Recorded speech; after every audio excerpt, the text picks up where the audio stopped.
विद्यार्थी मित्रांनो, आज आपण संत एकनाथ यांची जी कविता आहे 7वी विंचू चावला, तर या विंचू चावला या कवितेचं किंवा या भारुडाचं आपण या ठिकाणी अध्ययन करणार आहोत. तर संत एकनाथ हे एक श्रेष्ठ भक्त होते. अध्यात्म विषयाचे ते प्रामुख्याने भाष्यकार होते. प्रामुख्यानं संत एकनाथ म्हणजे एक रसाळ अशा प्रकारचे कीर्तनकार होते आणि खऱ्या अर्थानं समाजसुधारकसुद्धा संत एकनाथ होते. त्यांच्या व्यक्तिमत्वाचा खरा गाभा म्हणजे त्यांचे संतत्व होय. माणसाचं जे काही जीवन आहे तर अंतर्बाह्य सुगंधित करणारे संत एकनाथ महाराज हे खऱ्या अर्थानं वंदनीय आहेत. कारण आजही त्यांच्या साहित्याच्या माध्यमातून समाज सुधारण्याचे काम आजही निरंतर सुरू आहे. भावार्थ रामायण, चतुश्लोकी भागवत यासारखे ग्रंथ लिहिणाऱ्या संत एकनाथांनी अभंग, गवळणी, संतचरित्र, भारुडे, आरत्या, कथा, काव्य इत्यादी वाङ्मय प्रकारामध्ये त्यांनी विपुल लेखन केलेले आहे. वारकरी संप्रदायाच्या प्रचारात आणि प्रसारामध्ये त्यांचा सिंहाचा वाटा आहे. भारुडाच्या माध्यमातून त्यांनी समाजाला जागृत करण्याचा प्रयत्न केला. संत एकनाथ महाराजांच्या काळात समाजामध्ये बुवाबाजीचे प्रमाण वाढले होते व बहुजन समाज अंधश्रद्धेच्या नादी लागला होता. धर्माच्या नावावर ढोंगी संत व साधू पुरुषांनी समाजामध्ये धुमाकूळ घातला होता. भोळी भाबडी जनता त्रासून गेली होती. अशा समाजाला स्वतःमधील दोष दाखवून त्यांना खऱ्या अध्यात्माच्या मार्गावर नेण्यासाठी संत एकनाथ महाराजांनी भारुडाच्या माध्यमातून जनजागृती केली. लोकशिक्षणाचे कार्य प्रभावीपणे केले. संत एकनाथ महाराजांनी विंचवाच्या प्रतिमेचा वापर करून सत्याचा मार्ग दाखवला. तर या ठिकाणी आपण प्रत्यक्ष या ठिकाणी जे काही भारुडाचं पहिलं चरण आहे तर त्यामध्ये आपण संत एकनाथ महाराज काय म्हणतात बघा. विंचू चावला, विंचू चावला, कामक्रोध विंचू चावला, तम घाम अंगासी आला. विंचू चावला वृश्चिक म्हणजे विंचू, काम म्हणजे इच्छा किंवा वासना, क्रोध म्हणजे राग किंवा संताप, तम म्हणजे तामसी वृत्ती. तर विद्यार्थी मित्रांनो, माणसामध्ये प्रामुख्यानं 3 गुण आहेत. त्यामधला पहिला जो काही गुण आहे तो हा सत्व गुण आहे. दुसरा जो गुण आहे तो तमोगुण आहे आणि तिसरा जो गुण आहे माणसामध्ये तर या ठिकाणी रजोगुण. तर सत्वगुण म्हणजे काय तर सात्विक वृत्ती. हे माझं कर्तव्य आहे, हे मला करायचंच आहे, मी केलंच पाहिजे ही भावना असणं म्हणजेच या ठिकाणी सत्वगुण अंगी येणे. थोडक्यात मानवी जीवनामध्ये जे जे चांगलं आहे ते सत्वगुणामध्ये येते आणि म्हणून या ठिकाणी संत काय म्हणतात की सत्वगुण तुम्ही जोपासा. त्यानंतर मानवी मनातील दुसरा गुण आहे तमोगुण. मानवी जीवनामध्ये जे जे वाईट ते तमोगुण होय. तमोगुण म्हणजे राक्षसिक वृत्तीचा दुर्गुण आणि म्हणून या ठिकाणी संत म्हणतात की तुम्ही काय करा, दुर्गुण बाजूला सारा, तमोगुण बाजूला सारा. नंतर तिसरा जो गुण आहे तो रजोगुण. हा भयानक शत्रू आहे. रजोगुण ही तमोगुणाची दुसरी बाजू आहे. रजोगुणाचे मुख्य कारण म्हणजे हव्यास, त्यातून लोभ वाढतो. तर विद्यार्थी मित्रांनो, मानवी जीवनामध्ये प्रामुख्यानं 6 अशा प्रकारचे विकार आहेत. त्यामध्ये म्हणजे मानवी मनातील प्रामुख्याने 6 शत्रू आहेत. त्यामध्ये काम, क्रोध, मोह, मद, मत्सर. तर अशा प्रकारे हे 6 विकार मानवाला आहेत. आणि संत एकनाथ काय म्हणतात बघा पहिल्या चरणामध्ये की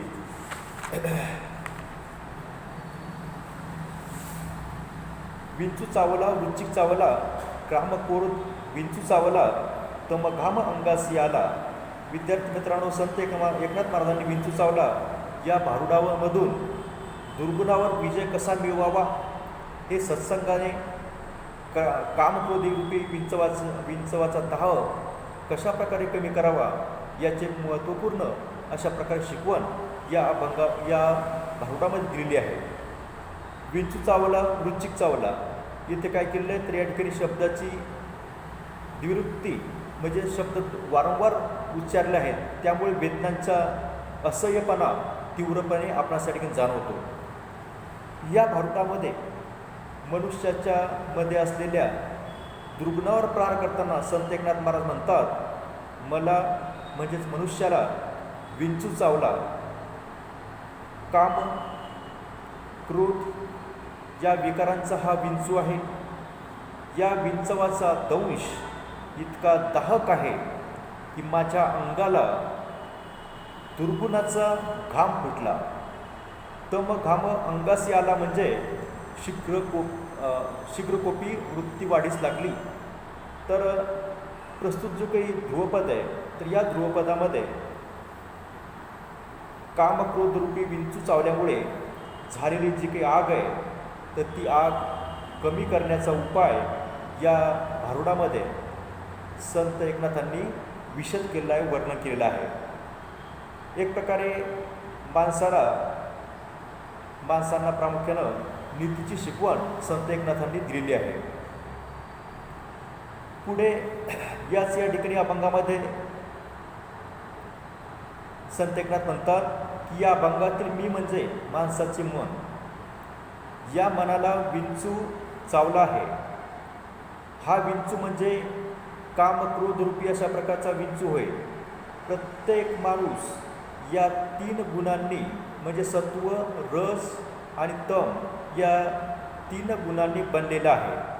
हे 3 गुण म्हणजे सत्व, रज आणि तम यातील जो गुण जास्त प्रमाणामध्ये ज्या माणसामध्ये असतो तसा त्या मनुष्याचा स्वभाव बनतो. तमोगुण जास्त असलेला माणूस दुर्गुणाच्या आहारी जातो. मनुष्यास दुर्गुणांचा विंचू चावला आहे त्यामुळे मनुष्याच्या अंगास घाम आला आहे. म्हणजे त्याच्या मनातील विकारी प्रवृत्ती बाहेर आल्या आहेत. विद्यार्थी मित्रांनो, जो काही तमगुण आहे तर हा दुर्जनाच्या अंगी असतो आणि त्यामुळं या ठिकाणी जर आपण दुर्जनांच्या सहवासामध्ये वावरलो, त्यांच्या सहवासामध्ये राहिलो तर साहजिकच आपलाहीसुद्धा घात होऊ शकतो. म्हणून या ठिकाणी संत एकनाथ म्हणतात की तुम्ही काय करा तर सत्वगुणाचा अंगीकार करा. दुर्गुण आहे, वाईट गुण आहे तर त्या वाईट गुणांचा प्रामुख्यानं ते वाईट गुण सोडून द्या.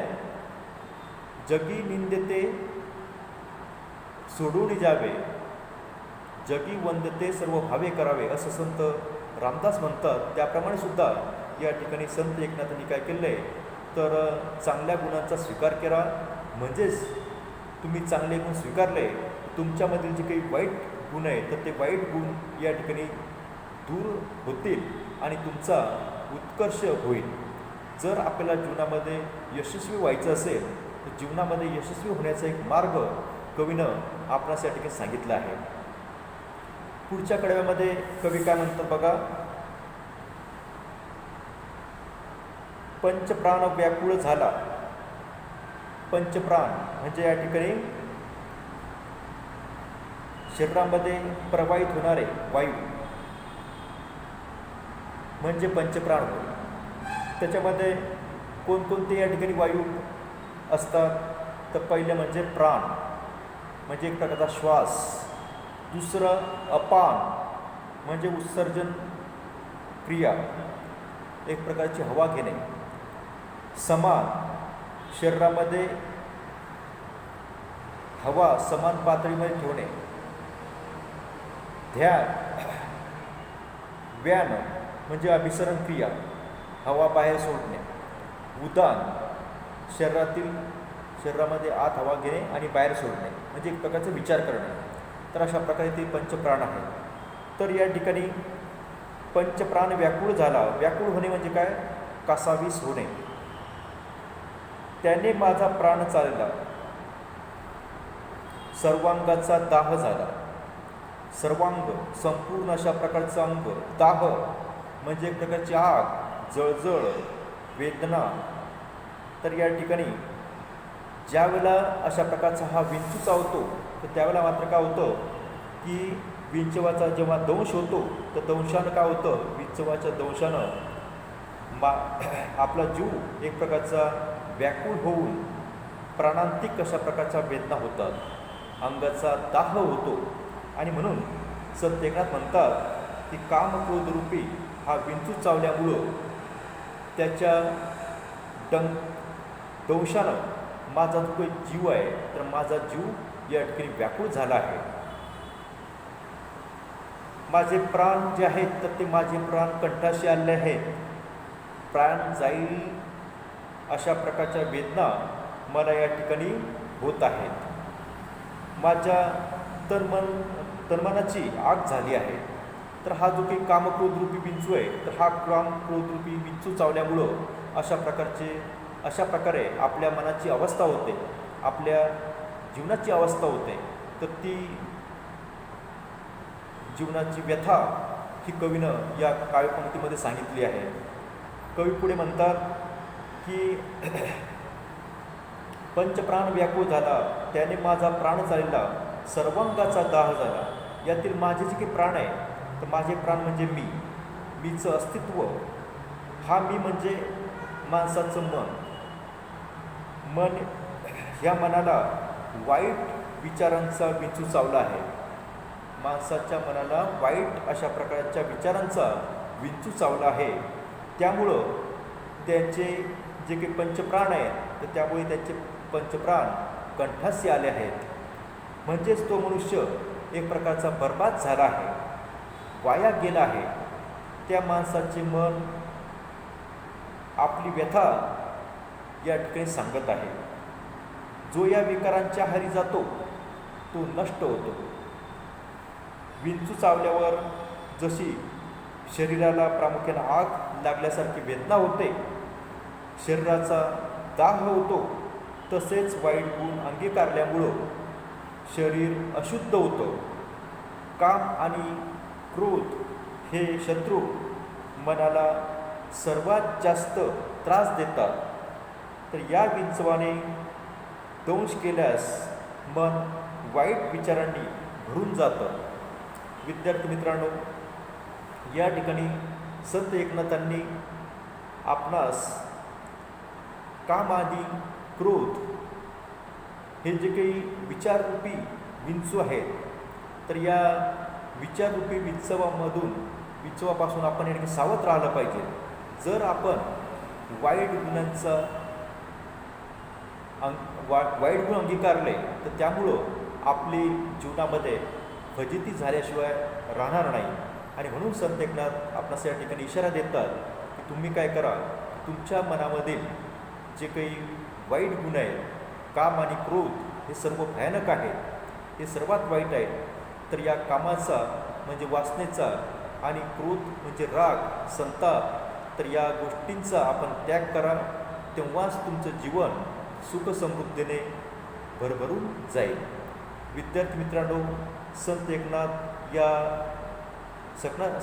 महाराजांनी या विंचू चावल्या या भारुडामध्ये दुर्गुणावर आपण कशा प्रकारे विजय मिळवावा, त्यानंतर जर आपण सत्संग, चांगल्या संगतीचं जर का आपण या ठिकाणी अंगीकारले तर आपलं जीवन या ठिकाणी सुगंधित होईल.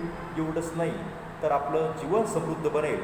तर अशा प्रकारे कामक्रोध रूपी या विंचूपासून आपण या ठिकाणी सावध राहिलं पाहिजे. तर अशा प्रकारचे मोलाचे विचार या काव्यपंक्तीमध्ये कवीनं वर्णन केले आहे. तर विद्यार्थी मित्रांनो, विंचू चावला हे संत एकनाथ यांचं प्रामुख्यानं गाजलेलं भारूड आहे. या भारुडामध्ये संत एकनाथ महाराज यांनी माणसाच्या मनामधील जे काही वाईट विचार आहेत तर हे माणसाच्या मनातील वाईट विचार त्याने नष्ट केले पाहिजे. जोपर्यंत मनुष्य आपल्या मनातील वाईट विचार नष्ट करत नाही तोपर्यंत मानवी जीवनाचा उद्धार होत नाही. अशा प्रकारे जर आपल्याला चांगलं जीवन जगायचं असेल, मानवी जीवन सुखसमृद्धीनं भरभरून तुम्हाला जगायचं असेल तर या जीवनामध्ये आपण चांगल्या गुणांचा अंगीकार करावा. आपल्या मनामधील जे काही वाईट विचार आहेत तर ते आपण नष्ट करावेत. जोपर्यंत आपण चांगल्या गुणांचं आचरण करणार नाही, आपल्या मनातील वाईट विचार आपण या ठिकाणी त्याचा त्याग करणार नाही तोपर्यंत आपलं जीवन या ठिकाणी सुखसमृद्ध होणार नाही. आणि म्हणून आपल्याला जर चांगलं जीवन जगायचं असेल तर तुम्हीसुद्धा आपण या ठिकाणी हे जे काही मनातील आपले जे काही काम, क्रोध, मोह, मद, मत्सर तर अशा प्रकारे आपल्या हे जे काही षड्विकार आहेत, 6 विकार आहेत तर या विकारांचा जर का आपण त्याग केला तर साहजिकच आपल्याला या ठिकाणी चांगल्या गुणांचा तुम्ही अंगीकार करा. संत लोकांचा जर का आपण सहवास लाभला तर या संतांच्या सहवासामध्ये सत्संग जर आपण या ठिकाणी अंगीकारला तर तुम्हाला चांगल्या प्रकारे जीवन जगता येईल. आणि म्हणून संत एकनाथांनी या भारुडामध्ये आपल्याला चांगल्या प्रकारे शिकवण दिली आहे. तर विद्यार्थी मित्रांनो, आपणही सुद्धा संत एकनाथ महाराज यांनी जो काही मार्ग आपल्याला सांगितलेला आहे तर तो म्हणजे भक्तिमार्ग आहे. तर या भक्तिमार्गानं आपण जावं, त्या भक्तिमार्गाचा आपण स्वीकार करावा. त्या भक्तिमार्गामध्ये आपल्याला काय होईल, या संतांचा हा मार्ग आहे तर योग्य मार्ग आहे. त्या मार्गाने जर का तुम्ही गेले तर निश्चितच तुम्हाला या ठिकाणी तुमचं जीवन सुखसमृद्ध होईल, भरभरून तुम्हाला जीवन जगता येईल. तर मानवी जीवन अशा प्रकारे अनेक प्रकारच्या खास कळग्यांनी भरलेलं आहे. तर या जीवनाचं जर आपल्याला या ठिकाणी चांगल्या प्रकारे तुम्हाला जीवन सुखसमृद्धीचं जीवन जगायचं असेल तर आपणही सुद्धा काम, क्रोध, मोह, मद आणि मत्सर हे जे काही षड्विकार आहेत तर या षड्विकारांचा आपण त्याग करावा, चांगल्या गुणांचा स्वीकार करावा. जर आपण चांगले गुण स्वीकारले तर निश्चितच आपलं जीवन सुखसमृद्धीनं या ठिकाणी भरभरून जाईल. तर अशा प्रकारे या भारुडामध्ये संत एकनाथांनी आपल्याला एक चांगल्या प्रकारची शिकवण दिलेली आहे. आपण हा जो काही भक्तिमार्ग आहे, हा जो काही परमार्थ मार्ग आहे तर त्या परमार्थ मार्गाचा आपण या ठिकाणी अवलंब करावा. तुम्हाला या मार्गामध्ये संत लोकांचा सहवास लाभेल. जर संत लोकांच्या, चांगल्या लोकांच्या आपण सहवासामध्ये राहिलो तर निश्चितच आपल्यापासून का होईल की या ठिकाणी हे दुर्गुण आपल्यामध्ये दुर्गुण निघून जाते. आणि म्हणून जे जे चांगलं आहे तर ते आत्मसात करावं, जे जे वाईट आहे तर त्या वाईट गोष्टीचा त्याग करावा. तेव्हाच आपलं जीवन सुखसमृद्ध होईल. तर अशा प्रकारे संत एकनाथांनी या भारुडामध्ये आपल्याला दुर्गुणावर विजय कसा मिळवावा आणि सत्संगाचं आचरण करून कामक्रोधरूपी विंचवाचा दाह आपण कशा प्रकारे संपवावा, आपलं क्षम व्हावा, याची महत्त्वपूर्ण शिकवण या भारुडामध्ये आपणास दिलेली दिसते. तर विद्यार्थी मित्रांनो, आज आपण विंचू चावला या संत एकनाथ यांच्या भारुडामधील 2 या ठिकाणी आपण काव्यपंक्ती या ठिकाणी 2 काव्यपंक्तीचा आपण अध्ययन केलेलं आहे. यानंतर जे काही उर्वरित अशा प्रकारच्या काव्यपंक्ती आहेत तर त्यांचं आपण अध्ययन पुढच्या भागामध्ये आपण करणार आहोत. तर विद्यार्थी मित्रांनो, आपलं जीवन सुख समृद्धीने जगण्यासाठी, आपण चांगल्या प्रकारे जीवन जगण्यासाठी आपणही सुद्धा आपल्या जीवनामध्ये हे जे काही दुर्गुण आहेत तर हे दुर्गुणांचा आपण या ठिकाणी त्याग करूया आणि सुखसमृद्धीने जीवन जगूया. तर विद्यार्थी मित्रांनो, उर्वरित भाग आपण पुढच्या भागामध्ये बघूया.